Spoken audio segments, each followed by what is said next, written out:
전 강의 자료 조금 남아 있었죠. COD, CAD 하고 팩터링, 포페이팅. 간략하게.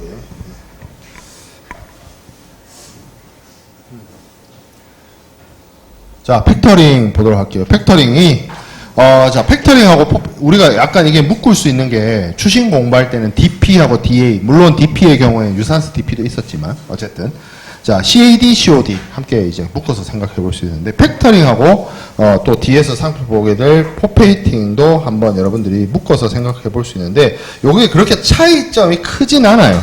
비슷한 개념입니다. 비슷한 개념이고 컨셉 자체는 금융기관을 활용을 한다라는 측면에서는 신용장과 비슷한데, 이게 일종의 하나의 어떤 하한어음 치결 제도일 수도 있고 아닐 수도 있는 게 뭐냐면, 금융기관이 자신의 신용으로 금융 서비스를 제공해 준다라는 점이 기존의 다른 신용장이나 뭐 어떤 송금 방식이나 그런 부분들하고 조금 다른 것 같아요. 그래서 여기 사전적 정의를 보면 유니트로이드 협약에서 팩터링이란 공급자가 채무자에게 물품이나 서비스를 제공함에 따라 발생하는 매출 채권을 팩터에게 양도하고, 팩터는 공급자에게 신용담보, 전도금융 제공, 매출 채권 관리, 추심 등의 업무를 제공하는 금융기법이다라고 되어 있는데, 사실 이것도 사전적 정의이긴 하지만 되게 어려운 말이 있습니다. 자, 여기서 말하는 공급자가 누굴까요?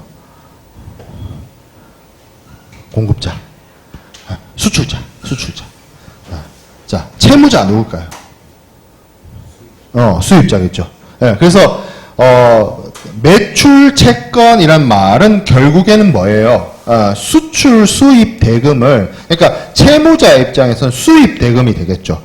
수입 대금을 갚아야 되잖아. 돈을 줘야 되잖아. 그게 이제 채권 채무 관계에서 봤을 때 수입자가 채무자가 될 것이고, 수출자가 채권자가 되는데, 그래서 이 수입자가 수출자에게 지급해야 되는 채권, 이 채권이란 말은 우리가 하한어음이나 한어음을 공부했을 때 그렇게 봤던 약속어음이나 한어음과 유사한 것일 수도 있고, 아니면 다른 차원에서의 약속어음일 수도 있습니다. 한어음일 수도 있고 약속어음일 수도 있어요. 뭐 그런 것들을 팩터에게 양도한다라고 되어 있는데, 이 팩터는 그럼 뭐냐? 금융기관입니다. 금융기관. 은행이 될 수도 있고, 뭐 그런 어떤 투자회사가 될 수도 있고, 대체적으로 은행이 되죠. 대체적으로 은행이 되고, 그 은행이 결국엔 뭐야? 세 번째 줄에 있는 것처럼 수출자에게 담보, 수입자가 돈을 지급하지 않았을 때 담보, 그리고 전도금융의 제공. 전도금융이 한국어로 보면 더 어려운데 한자어이기 때문에 어드밴스드 페이먼트, 뭐야? 돈 미리 주는 거. 수출자한테 돈 미리 주는 거. 그 다음에 매출 채권 관리. 뭐 채권을 뭐 예를 들어서 한어음이나 약속어음처럼 기한부 어음으로 설정을 했을 때 그런 것들의 관리, 추심, 돈 받아주는 거죠. 누구한테 돈 받겠어요? 수입자한테 돈 받아주는 그런 업무를, 이런 것들을 다 할 수도 있고 다 안 할 수도 있고, 그 중에서 몇 가지만 할 수도 있고, 일종의 서비스라고 보면 됩니다. 그래서 국가별로 상관습이나 금융제도 법체계가 다 다르기 때문에 이 팩터링을 어느 정도 허용할 것이냐, 어디까지 허용해 주냐, 이런 게 각 국가마다 조금 다르고요. 한국에서도 이거를 되게 제한적으로 합니다. 그래서 일종의 무신용장 방식으로, 신용장이 사용되진 않아요. 근데 이제 어음이 사용될 수는 있겠죠. 그래서 팩터링 기구에 가입한 팩터들에 의해서 진행이 되고, 매도인이 매수인에게 물품이나 서비스를 외상으로 판매하면 팩터는 외상 매출 채권, 결국에는 매수인인 수입자가 수출자인 매도인에게 돈 안 주고 물건을 받아왔기 때문에 결국에는 돈을 나중에라도 지급해야 되는데, 그게 외상 매출 채권이 되는 거죠. 그 외상 매출 채권을 앞에서 설명이 길었는데 이 22번 슬라이드에서 제일 중요한 단어 가운데 있어요. 상한 청구권 없이. 일괄 매입해서 매도인에게 대금의 지급 보증을 해주는 종합금융 서비스다라는 거죠. 종합금융 서비스다. 그 외에 팩터가 매도인을 대신해서 매수인에 대한 이거는 부수적인 부가적인 서비스라고 볼 수가 있는데 신용조회라든지 뭐 신용위험의 인수라든지 지급보증이라든지 대금이 크면 지급보증 해줄 수도 있죠, 은행이. 아니면 뭐 기일관리라든지 대금회수 금융을 한다든지 회계처리, 장부처리 이런 것들을 대행해준다. 자, 그러면 다시 돌아와서 세 번째 줄에 상한 청구권 없이란 말이 있는데 이 상한 청구권 없다란 말이 뭘 뜻하냐. 자, 우리가 한어음이든 약속어음이든 어음이란 표현을 썼어요. 여러분들 아마 한어음은 무역 이 상무시간 이 상무론에서 국제상무론에서 처음 배운 사람도 있을 것이고 한데 그 한어음은 모르더라도 여러분들이 일상생활에서 약속어음이라는 건 많이 들어본 적 있을 겁니다. 기업들이 어떤 그 비즈니스를 할 때 대금 결제와 관련해서 지금 당장 현찰이 없을 때 뭔가 사전적으로 이걸 처리하기 위해서 사용되는 게 그런 약속어음들이 사용되어질 수가 있는데 문제는 뭐냐면 부도가 날 수 있다는 거죠. 부도가 날 수 있죠. 부도가 나면 결국에는 30일 뒤든 60일 뒤든 90일 뒤든 만기 도래 전에 그 대금 결제를 해주겠다라고 일단 지금 당장 현찰 없으니까 끊어준 게 약속음이잖아. 근데 그게 부도난다는 건 뭐야? 부도난다는 건 돈을 갚을 능력이 없다는 거죠. 돈을 갚을 능력이 없다라고 한다면 그러면 그 약속어음이나 한어음을 할인한 사람, 대신 구매한 사람, 이런 사람들은 그 부도난 것에 대한 책임을 누구한테, 결과적으로 누구한테 묻게 되겠어요? 어음을 발행한 사람. 어음 발행인한테 야, 이 어음 종이 쪼가리다. 더 이상 의미가 없다. 예를 들어서 뭐 90일 뒤에 돈 주기로 했는데 돈이 안 들어온다. 돈으로 바꿀 수가 없다. 이런 식으로 그 어음을 발행한 사람한테 책임을 묻고 자신이 먼저 지급한 어음의 구매액을 돌려달라고 하겠죠. 쉽게 말해서 제가 지난 시간에 설명했던 것처럼 오프라인 수업 때 설명을 했던 것처럼 한 3개월 뒤에 1억을 받을 수가 있어요. 근데 그걸 내가 어음을 샀어요. 그래서 10월 1일 날 3개월 전에 9,800만 원에 샀어. 2달 뒤에 나는 200만 원 벌어. 왜? 지금 9,800만 원 주고 3개월 뒤에 1억을 받으니까 난 200만 원 버는 거야. 근데 올해 말일에 1억이 안 들어와. 그럼 어떻게 해? 내가 9,800만 원 주고 산 거 이거 물어내라고 해야 될 거 아니에요. 가서 물어내라고 하죠. 안 물어내면 그 사람의 자산이나 계좌를 동결시키고 내가 소위 여러분들이 드라마에서 봤던 빨간 딱지를 가압 청구를 하든지 해가지고 내 재산을 회수하기 위한 내 재산권 행사를 할 거 아니에요. 그죠? 그게 뭐예요? 상한 청구예요. 그런 행위가 뭐예요? 상한 청구라고. 근데 여기 팩터링은 뭐 없이 상한 청구권 없이 부도 나도 어떻게 하겠다는 거야? 이 회사가 떠안겠다는 거야. 이게 핵심이에요. 뭐 앞에서 회계처리, 장부처리, 전도금융, 매출 채권 관리 다 필요 없어. 뭐야? 핵심은 부도 나도 내가 책임 떠안겠다. 그거를 해주겠다는 거예요. 그러면 이게 신용장 방식은 아니라고 하는데 신용장보다 더하죠. 어떤 의미에서? 은행이 책임져주는 범위가 더하죠. 그러면 수수료가 신용장이 비싸겠어요? 얘가 비싸겠어요? 상식적으로 여러분들 생각할 때 이게 훨씬 비쌉니다. 그러면 기업들이 선택을 할까 안 할까? 안 하겠죠. 안 하겠죠. 그렇죠? 그래서 상업은행들에 의해서 단기 금융에만 신용장 거래보다 간편하긴 해요. 간편하긴 한데 이거는 전통적으로 신용을 기반으로 비즈니스를 하는 영미권에서만 극히 일부 사용되고 있고, 사용된다 하더라도 금액이 작거나 기간이 짧거나 이런 경우에 사용될 수 있는 것이지, 넓은 의미로서 사용되기에는 조금 한계가 있다. 자, 그래서 이 팩터링을 통해서 할 수 있는 것들은 신용조사라든지 신용정보 제공, 쭉쭉쭉 하지만, 결국에는 이것이 상한 청구권 없는 어떤 매입, 매출 채권의 어떤 관리, 매입 이런 것들이 중요한 것이고, 주로 이것의 대상이 되는 것들은 여기 나와 있는 것처럼 3번에 나와 있는 것처럼 무신용장 방식의 인수도 조건 방식이거나 그런 경우에 아주 기간도 짧고 1년 이내, 60일 이내 이런 경우에 사용되어질 수가 있다라고 볼 수 있습니다. 한국에서 제공하는 거는 기업은행하고 수출입은행에서 하고 있다라고 하는데 그렇게 많은 케이스가 있지는 않습니다. 그래서 여기 24번 슬라이드에 있는 그림이 대체적으로 사용이 되고, 여기 9번 동그라미에서 보다시피 수출상이 채권을 넘기면 요거에 대해서 수출 팩토가 먼저 대금을 지급을 해 줍니다. 그래서 그걸 통해서 13번 동그라미에 있는 것처럼 만기일에 대금 지급을 하고 그 어떻게 보면 수입상한테 이 만기일이 뭐 90일이 될 수도 있고 120일이 될 수도 있고 기간이 걸려 있는 거죠. 그 기간 동안 수입상한테 신용을 제공해주는 시스템이다.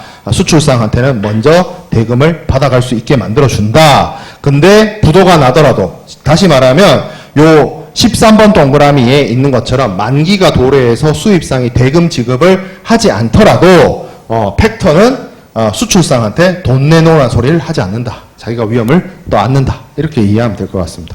자, 포페이팅. 수출 거래에서 금융기관이 연불 조건의 결제에서 발생한 채권, 뭐 기한보험이나 약속보험 이런 것들에 대해서 여기도 이 말이 들어가 있습니다. 뭐라고? 상한 청구권 없이 만기일까지 고정 이자율로. 요것 또한 쉽게 말해서 그래서 금융상품입니다. 금융상품. 포페이터가 팩터링은 팩터가 하는 거고요. 포페이팅은 이거를 하는 주체를 포페이터라고 합니다. 그걸 하는 사람이라는 뜻이겠죠. 그래서 이 포페이터가 고정 이자율로 상한 청구권 없이 어음을 매입하는 방식입니다. 어음을 그렇게 기한부 어음을 할인을 해서 매입하는 금융기법입니다. 자, 예를 한번 들어볼게요. 제가 신용장에서 한어음을 쓴다라고 했어요. 그래서 그 얘기를 했습니다. 어음 할인을 할 때 12월 31일 날 내가 1억을 받을 수 있는 권리가 있는데 그거를 10월 1일 날 은행에다 판다. 그러면 제가 대략 그냥 시간에 따른 그 이자율을 고려해서 9,800만 원에 판다라고 했어요. 9,800만 원에 파는데 9,800만 원을 10월 1일 주고 내가 샀는데 이 권리를 12월 31일 3개월 뒤에 맞지? 10월, 11월, 11월. 네, 그래. 3개월 뒤에 1억을 받아. 그러면 3개월 만에 내가 200만 원을 벌어. 근데 만기일이 도래했는데 1억이 안 들어와. 그러면 내가 뭐 한다 해서 상한 청구권을 행사한다 그랬죠. 9,800만 원을 내놓으라고 했어. 근데 이 포페이팅은 자, 내가 12월 31일 날 1억을 받을 수 있어. 근데 내가 지금 10월 1일자로 사. 근데 상한 청구권이 없어. 그러면 상식적인 수준에서 9,800만 원에 팔면 될까? 9,800만 원에 사오면 될까? 9,800만 원에 안 사오고 얼마에 사와야 될 것 같아요? 더 비싸게가 아니고 이자율은 높죠. 더 싸게 사와야 되겠지. 9천만 원. 내가 사는 사람이라면 어음을 사가지고 만기일에 내가 대금 결제를 받는 내가 금융기관이야. 그래서 어음을 내가 사. 누구로부터 사? 수출자로부터 사겠죠. 수출자로부터 어음을 사오는데 내가 3개월 뒤에 받을 수 있는 1억이 있는데 이 1억에 대해서 내가 결제를 못 받을 리스크를 더 떠안아야 되겠죠. 그러면 9천만 원 정도에 사와야 될걸? 그러니까 그런 식으로 하면 이게 신용장보다 제가 그 얘기를 하는 거예요. 신용장보다 수수료가 비쌀 수밖에 없다. 누구 기준에? 무역업자들 기준에서 봤을 때. 무역업자들 기준으로 봤을 때. 안전장치가 뭐 하나 더 있잖아. 그죠? 그 얘기입니다. 자, 소유권 없는 조건으로 채권을 매입을 한다. 포페이터가 지급보증서나 한어음에 혹은 약속어음에 추가하는 지급합약을 담보로 활용을 한다. 보통 이런 어음들만으로 고정금리 할인 대상으로 취급을 한다. 어음을 할인한다는 것을 사실은 여러분들한테 개념적으로 이 시간에 국제상무로 시간에 설명하기가 쉽지 않아요. 그 사실은 어음 할인에 대한 개념과 이자율에 대한 개념, 시간에 따른 그 시장 이자율의 경과 그런 것들은 여러분들이 재무회계에서 공부를 해야 돼. 어음 할인. 거기 가면 있어. 회계를 전공하신 강사님을 통해서 어음 할인의 개념이 무엇이냐? 그걸 배워야 돼. 근데 제가 알려줄 수 있는 건 그거야. 그거 얘기잖아. 3개월 뒤에 받을 수 있는 돈과 지금 3개월 전에 받을 수 있는 돈이 똑같을 수가 없다. 이해되죠? 그거는. 시장 이자율이라는 게 있기 때문에. 자, 그 다음에 보통 팩토링과 포페이팅의 차이가 뭐냐라고 물으면 팩토링은 짧은 기간 적은 금액이고 포페이팅은 중장기 계약에 뭐 예를 들어서 뭐 건설공사라든지 뭐 그런 데 쓰입니다. 그래서 이게 포페이팅은 주로 뭐 예를 들어서 건설공사 입찰이라든지 그런 거 할 때 약간 지급보증 같은 개념으로 들어가요. 그런 개념으로 많이 사용되고 있습니다.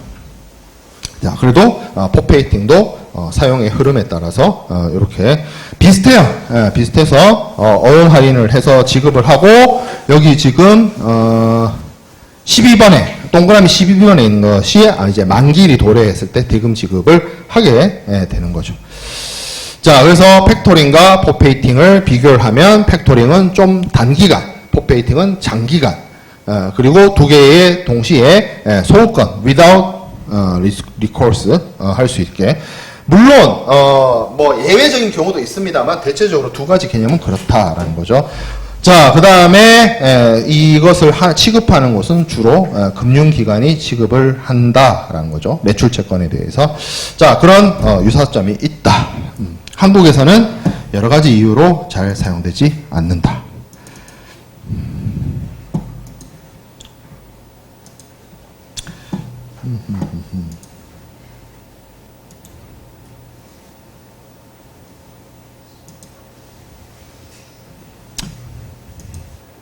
자, 오늘 그래서 신용장 나갈 건데 신용장의 개념 설명하면 아마 조금 일찍 맞춰야 될 것 같은데, 자, 신용장의 개념 봅시다. 신용장에 대해서는 오늘부터 시작해서 상무론 수업 시간에는 정말 개념적 내용만 다룰 거예요. 여러분들한테 제가 UCP 600의 세부적인 내용을 설명하기에는 이 수업의 목적에도 맞지 않고 여러분들이 무역물류 전공에 무역대금 결제 과목, 전공 과목이 따로 있기 때문에 거기서 신용장과 관련된 통일규칙 UCP 600에 대해서 자세히 배울 거라고 굳게 믿습니다. 그래서 우리 수업 시간에는 신용장의 개념에 대해서만 정확하게 배우는 시간을 가지려고 해요. 자, 신용장의 개념, UCP 600 제2조에 이렇게 되어 있습니다. 신용장이라 하면 그 명칭이나 기술에 관계없이 신용장 조건에 일치하는 제시에 대해서 인수 지급하는 발행은행의 합약을 구성하고 취소 불가능한 모든 약정을 의미한다. 말이 더 어렵죠? 말이 더 어렵죠? 자, 핵심은 뭐다? 은행의 취소 불능의 조건부 지급 합약이다. 주어가 누구야? 여기 세 번째 동그라미에 있는 말에 주어는 누구야? 갈로 안에, 따옴표 안에 있는 말에 주체 은행이죠. 어떤 은행? 신용장 발행은행. 취소 불가능합니다. 이거 신용장 발행은행이 신용장 발행하고 나면 걷어들일 수 없어요. 걷어들이려면 복잡해져요. 취소 불능이에요. 믿어도 돼. 수출자가 취소 불능이기 때문에 믿고 해도 돼. 자, 그 다음에 조건부입니다. 조건이 달려있겠죠. 어떤 조건을 성취해야 돼요. 어떤 조건을 달성을 해야 돼요. 그냥 해주는 거 아니에요. 그냥 무료로, 공짜로, 그냥 막 퍼주는 거 아닙니다. 어떤 조건을 이룩해야만 뭘 해준다? 지급을 해줍니다.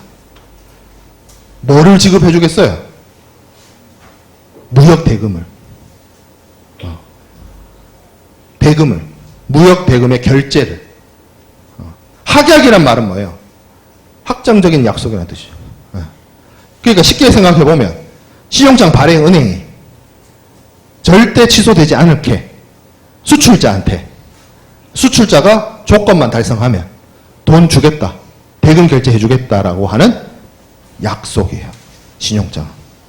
신용장이 그게 답니다. 자, 볼게요.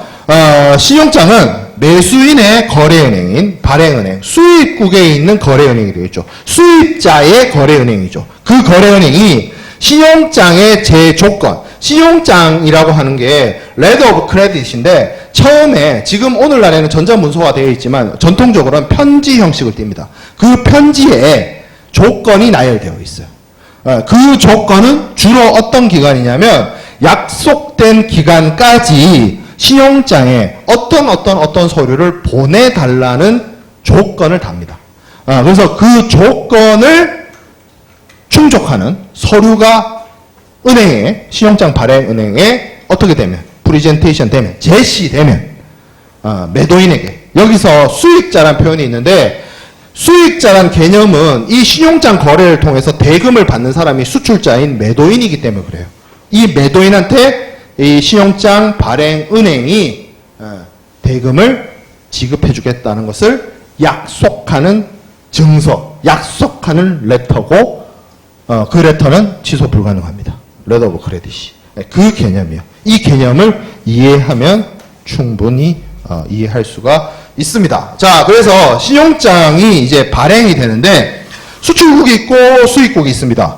수출국에는 수익자, 이거는 신용장 거래에서의 수익자입니다. 왜냐하면 돈 받는 사람이기 때문에 그 돈 받는 사람을 베네핏을 얻는 사람이라고 해서 베네피셔리라고 합니다.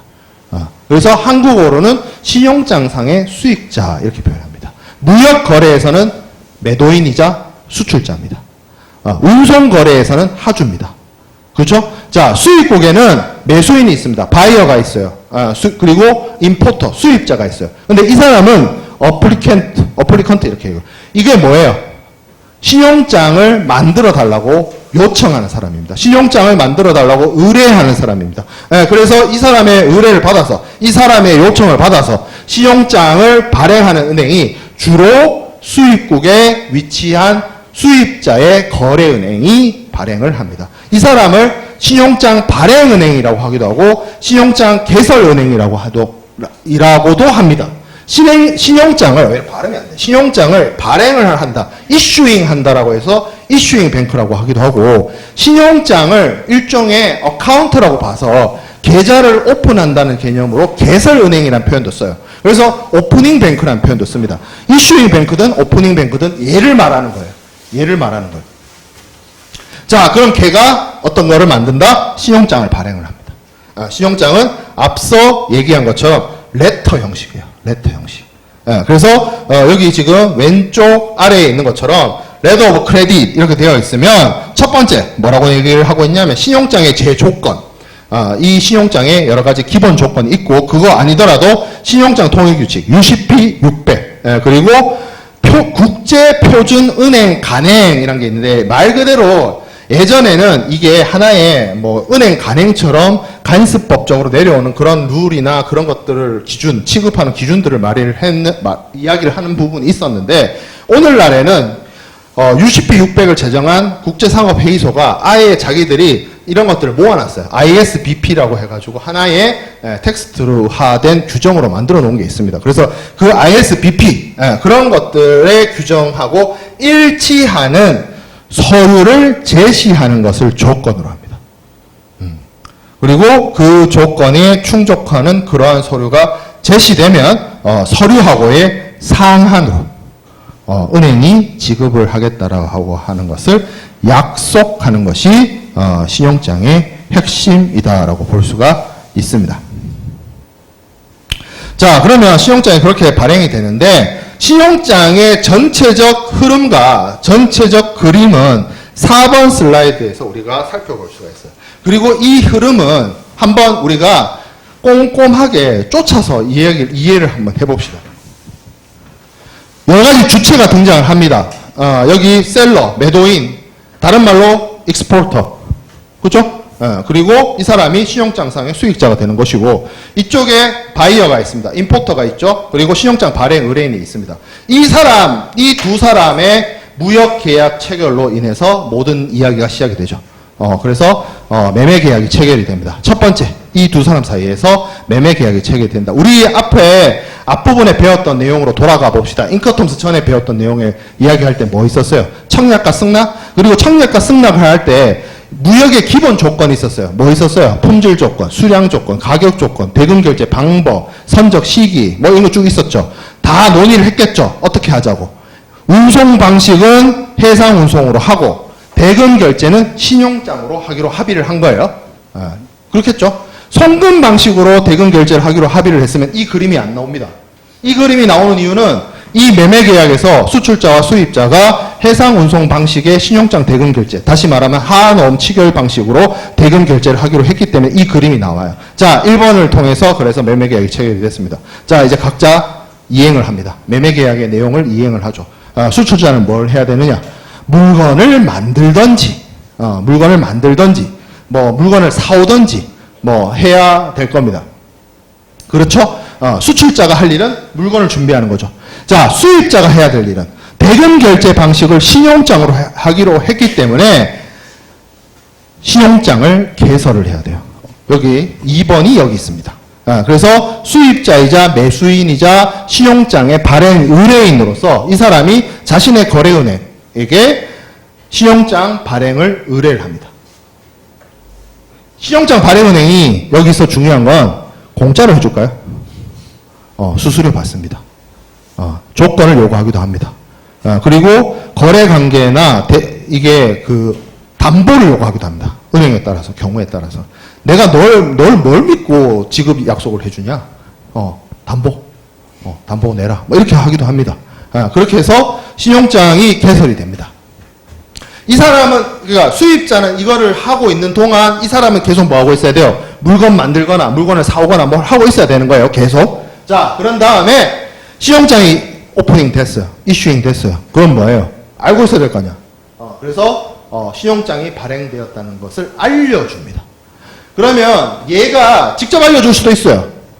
수입국에 위치하고 있는 은행이 수출자한테 알려줄 수도 있습니다. 직접 통지할 수도 있어요. 근데 수출상도 무역업을 하는 사람이니까 자기의 거래은행이 있을 거 아니야. 그래서 은행을 통해서 어차피 신용장이라고 하는 것이 사용이 되면 수출국에 있는 은행을 통해서 서류가 돌아오기 때문에 뭔가 이 관계가 있어야 되거든. 비즈니스를 할 수 있는 그 한거래 약정이라든지 스위프트망으로 연결이 돼 있어야 되기 때문에 은행한테, 이쪽 은행한테 알려줍니다. 그래서 이 은행이 수출자이자 매도인이자 신용장상 수익자에게 신용장이 오픈됐다는 것을 알려줍니다. 오픈됐다. 그러면 내가 그러니까 수출상의 입장에서 내가 수입상은 못 믿겠는데 수입상을 위해서 신용장을 개설해준 저 은행을 믿고 내가 물품을 보내도 되겠구나. 안전장치를 확보를 한 거죠. 그래서 이렇게 이제 준비가 됩니다. 오케이, 하긴 했어. 문제 없어. 자, 그러면 그 다음 해야 될 것은 수출자의 역할입니다. 수출자가 수출을 위해서 물품 선적을 준비를 합니다. 그냥 보낼 수 없어요. 예를 들어서 이게 뭐 한 CIF 거래라고 칩시다. 그래서 매도인이 운송계약도 직접 체결해야 되고 보험계약도 직접 체결해야 된다라고 칩시다.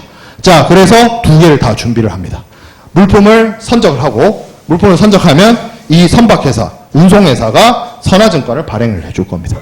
BL이 나와요. 이 BL의 역할이 굉장히 중요하다고 했죠? 왜? 수입상의 입장에서는 수입국에 도착하는 화물을 운송회사로부터 반드시 찾아내려면 선화증권이 필요해.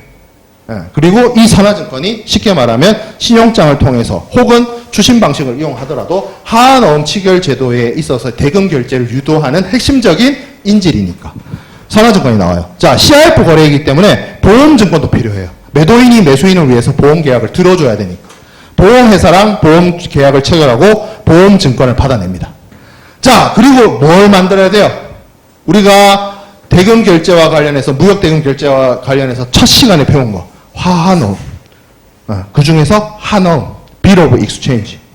다른 말로 드래프트.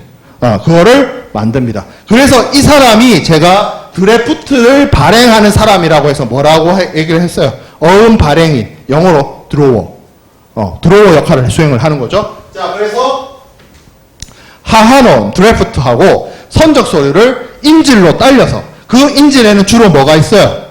이거, 선화증권. 그리고 보험증권. 그리고 송장. 그 외에 여러 가지 조건으로 필요한 부속 서류들이 따라 붙을 수 있습니다. 그러면 이러한 서류들을 제시하라고, 이러한 서류를 요청하고 가지고 오라고, 은행으로 가지고 오라고 하는 조건은 어디서 적혀 있을까? 여기 있어요, 여기. 신용장에. 우리가 앞에서 신용장을 제가 조건부 지급하게 하기로 했잖아. 이 조건이 뭐냐면 은행이 원하는 서류를 갖다 내야 돼. 그럼 은행이 원하는 서류가 뭔데? 은행이 무슨 텔레파시 맞추듯이 은행이 원하는 걸 맞춰보세요 라는 식으로 무슨 수수께끼를 하지 않아요. 은행은 바로 다이렉트로 얘기합니다. 나는 이런 서류가 필요해. 이런 서류 가져와. 선화증권 필요해. 보험증권 필요해. 송장 가져와. 포장명세서 가져와. 원산지 증명서 가져와. 요구합니다. 그 요구하는 서류가 아주 구체적으로 신용장에 적혀요. 그게 조건이야. 여기 제가 약정 조건이라고 해가지고 서류와의 상한으로 했잖아. 요 서류 가져오라고 실제 실무에서 사용되는 신용장을 보면 구체적으로 적혀 있어요. 구체적으로. 어떤 내용을 담고 있어야 됩니다. 그래서 이 서류를 준비를 합니다. 누가? 수출자이자 신용장상의 수익자가. 그래서 다 준비를 해요. 다 준비를 해서 처리를 합니다. 근데 처리를 할 때, 자, 여기는 매입 의뢰라는 표현을 썼어요. 이 말은 즉슨 뭐냐면, 매입 의뢰라는 말이 쓰인다는 것은 이 신용장이 무슨 신용장이라는 걸 의미하냐면, 기한부 신용장이라는 걸 말해요. 서류 제시가 되면 바로 은행이 돈을 지급하는 게 아니야. 일시불로 바로 딱 꽂아주는 게 아니야. 엑사이트 하자마자 돈 주는 게 아니야. 시간이 걸려. 기한이 걸려 있어. 기한을 설정해놨어. 그럼 즉 다시 말하면 기한으로 치면 제가 처음에 얘기했던 것처럼 12월 31일 날 1억이라는 대금을 받을 수 있어. 근데 12월 31일까지 석 달 남았는데 연말에 보너스도 줘야 되고 직원 월급도 줘야 되고 당장 돈이 없어. 난 당장 현찰 필요해. 그래서 내가 거래하는 은행이 통지은행이 있었죠. 내가 연락받았죠. 제가 통지은행하고 매입은행을 따로따로 써놨지만 보통 같은 은행이 그 롤을 수행하는 경우가 있습니다. 그러니까 왜 그런 거 있잖아.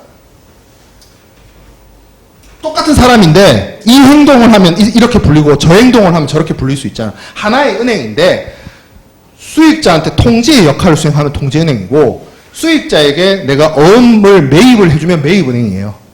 그런 거예요. 그래서 지금 여기 negotiation, 매입이라는 표현을 쓴다는 것 자체가 뭐냐면 여기서 사용되는 신용장은 기한부 신용장이라는 걸 의미합니다.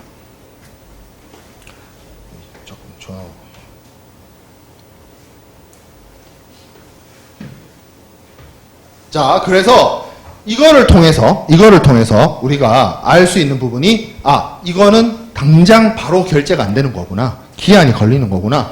그러면 내가 어음을 할인한 대금을 받습니다. 그럼 제가 아까 여기 대금 결제가 물품의 대금이 1억이라고 쳤을 때 여기서 할인되는 금액은 200만 원, 9,800만 원 이렇게 되는 거야. 오케이, 9,800만 원 먹고 난 서류 보냈고 물건 실어서 운송을 통해서 보냈고, 서류도 보냈고, 나는 9,800만 원 받았어. 수출자 입장에서는. 끝났죠. 더 없죠. 내가 돈을 못 받으면 좀 찝찝하지만, 나 받았어. 물론, 200~300만 원 할인 받았지만, 나 돈 땡겨 받는 게 중요하니까. 오케이, 됐어. 됐죠, 오케이. 문제 없어. 끝. 이 사람 아웃. 그러면 서류는 어디가 있어요, 지금? 여기 있죠. 이 사람들 이 서류 들고 할 일 없어요. 뭐 해야 돼요? 신용장 발행은행으로 보냅니다. 중간에 상한은행이 있는데 저 상한은행은 거의 등장하지 않습니다. 왜냐하면 저 상한은행이 등장하는 케이스는 어떤 경우냐면 수출국의 은행하고 수입국의 은행이 직접적으로 직접적인 단어가 생각납니다. 상한 약정이 안 돼 있는 경우가. 그러니까 은행하고 은행 간에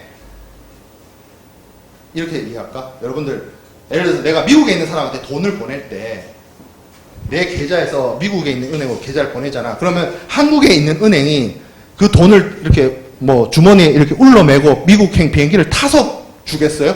뭐만 하겠어요? 한국에 있는 은행하고 미국에 있는 은행하고 뭐만 하겠어? 서로 간에 계좌가 있으면 여기서 금액 빼고 거기에 금액 올리겠죠. 이해돼요? 무슨 말인지? 그러면 이 은행하고 저기 미국에 있는 은행하고 뭐가 있어야 돼요? 계좌 거래를 할 수 있는 약정이 맺어져 있어야 되죠.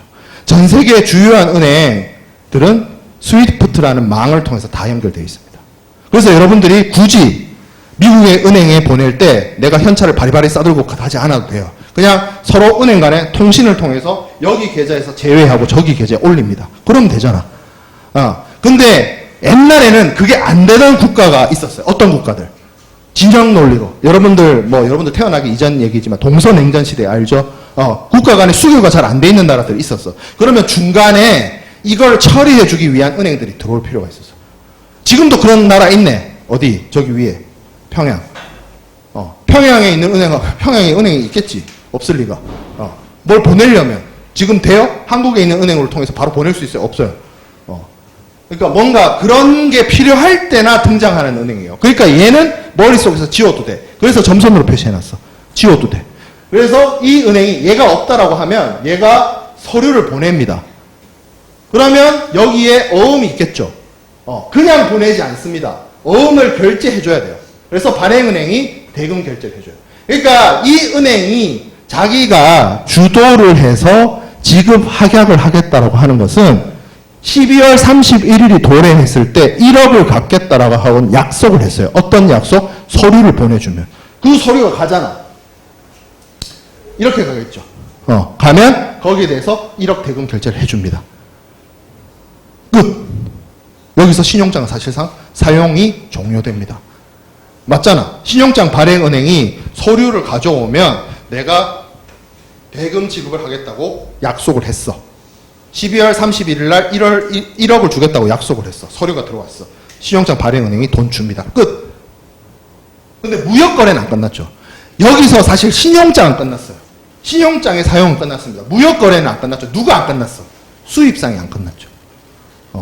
이거 매입은행이 뭐 매입을 하고 신용장 발행은행이 대금 지급을 하는 동안 우리의 물건은 지금 뭐 하고 있어? 배를 타고 서서히 이동하고 있어요.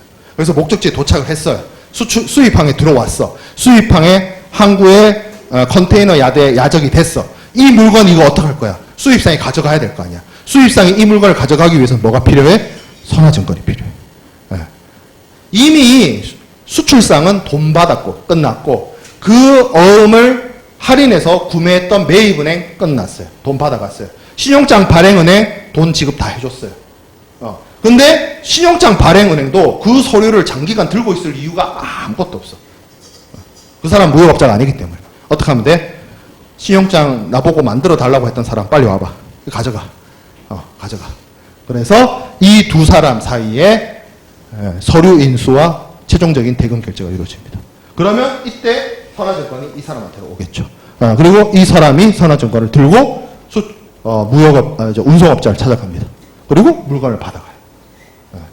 이 사람은 돈을 미리 주면 불안했는데 저 수출자가 물품을 선적해서 보내고 그 선적한 물품을 운송하고 있는 운송인이 만들어준 선화증권을 믿고 그 선화증권에 뭐라고 적혀 있으니까 내가 필요로 한 물건이 온다는 걸 개런티 할 수 있으니까 그게 은행을 통해서 회수가 되고 그 회수된 서류에 대해서 최종적으로 대금 지급을 하면 잘못된 물건이 오는 거에 대한 리스크를 줄이고 그거에 대해서 굳게 믿고 나를 대신해서 돈 준 사람들에 의해서 안정적으로 대금 공급이 이루어졌고 만약에 여기 기한을 예를 들어서 뭐 120일이나 나의 필요에 의해서 180일로 잡는다면 필요에 의해서 모두 확보할 수 있어요. 신용기간도 확보할 수 있고 결국에는 만기를 도래해서 내가 거래하는 은행이랑 대금 지급하고 서류 받아와서 물건 찾아가면 됩니다.